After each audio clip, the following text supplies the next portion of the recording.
Papalapit na ang semifinals dahil dalawang upuan na ang taken as of November 23. Pero para sa ibang teams, mahaba pa ang kanilang tatahakin. Habang ang F2 Logistics naman ay kayang-kaya pa manggulo sa semifinals. Alamin kung paano. Habulan update, hindi pa tapos ang bugbugan. Possible last two semifinalists, kilalanin. F2 Logistics bubulaga at manggugulo sa Final 4. Pero bago yun mga ka-V-Heads, huwag kalimutang mag-subscribe at i-click ang notification bell para updated ka sa aking latest videos. Laglag na pero makapangyarihan pa. Yan ang role ng F2 Logistics sa habulan ng semifinals ngayong 2023 Second All-Filipino Conference. Dalawang crucial matches pa nga ang lalaruin ng Cargo Movers. Kaya ang mga makakalaban nila walang kawala sa nothing to lose na F2 team. Dahil nga wala ng pressure sa F2 considering na officially out na sila sa Final 4, pwedeng may ibubuga pa ang koponan at malaki ang epekto nito sa semifinals. Matapos ang 8th win ng Chocomucho at Creamline, secured na nga nila ang unang dalawang ticket sa semifinals. Kaya naman, dalawa na lang ang natitira para sa 5 pang teams na buhay pa ang Final 4 hopes. Currently, number 3 ang Cheritigo with 7 wins and 1 loss. At 4th naman ang Signal with 6 wins and 3 losses. Tied naman sa 5 wins and 4 losses ang 5th Petrogas, 6th PLDT at 7th Akari. Bagamat 4th ang Signal, sila nga so far ang may highest chances na kumubra sa isang semifinals ticket. Considering nga na sobrang winnable ng kanilang last 2 games versus Nextled and Galleries, kung manalo sila, sure na sila sa semifinals. Kaya nga kung tama ang assumption na formality na lang ang kulang para sa semis ng Signal, magiging mahigpit ang labanan ng Cheritigo, Petrogas, PLDT at Akari sa last spot. Among the 4 teams, malabo na nga dyan ang Akari dahil meron lang silang 14 game points currently.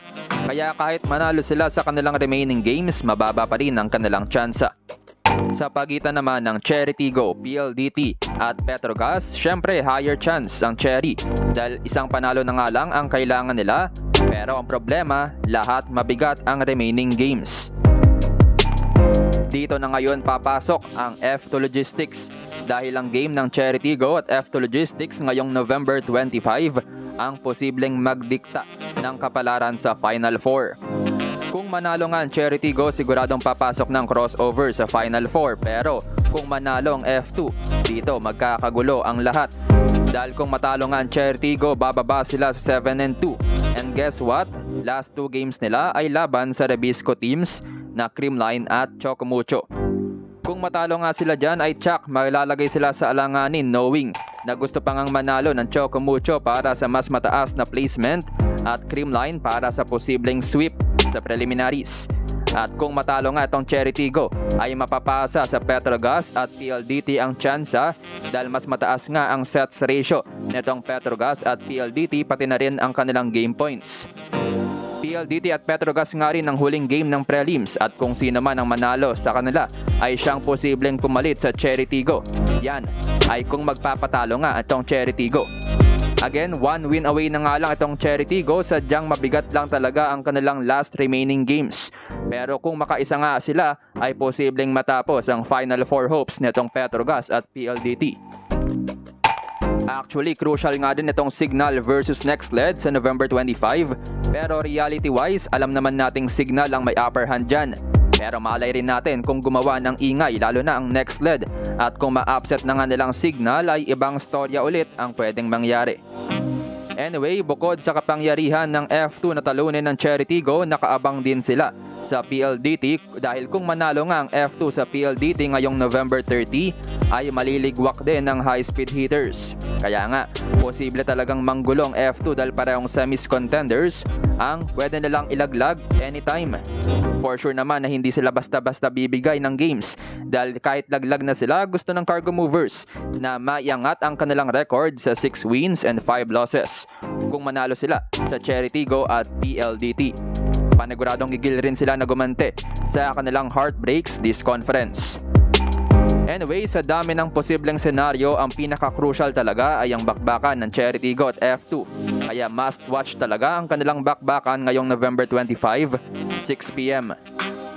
Para bigyan tayo ng kaunting idea, narito ang stats comparison ng F2 at Cherry as of November 23. Attacking, Cherry Tigo number 4, F2 Logistics number 9. Blocking, F2 Logistics number 4, Cherry Tigo number 5.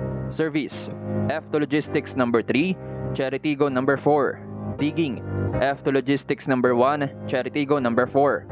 Setting, Cherry Tigo number 4, F2 Logistics number 10. Receiving, F2 Logistics number 1, Cherry Tigo number 5. As per stats, makikita na lamang ang F2 kaya in danger pa rin ang crossovers, lalo na kung makakuha ng momentum para sa mas maayos na execution ang cargo movers. Panigurado ring hinihiling ng Petrogas at PLDT na magwagi ang F2.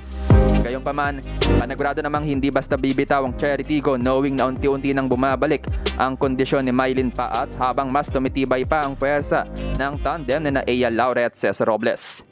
Watch out sa bakbakan ng dalawa. Kayo mga ka-V-Heads, kanino kayo papabor? Team Dilaw o Team Pula?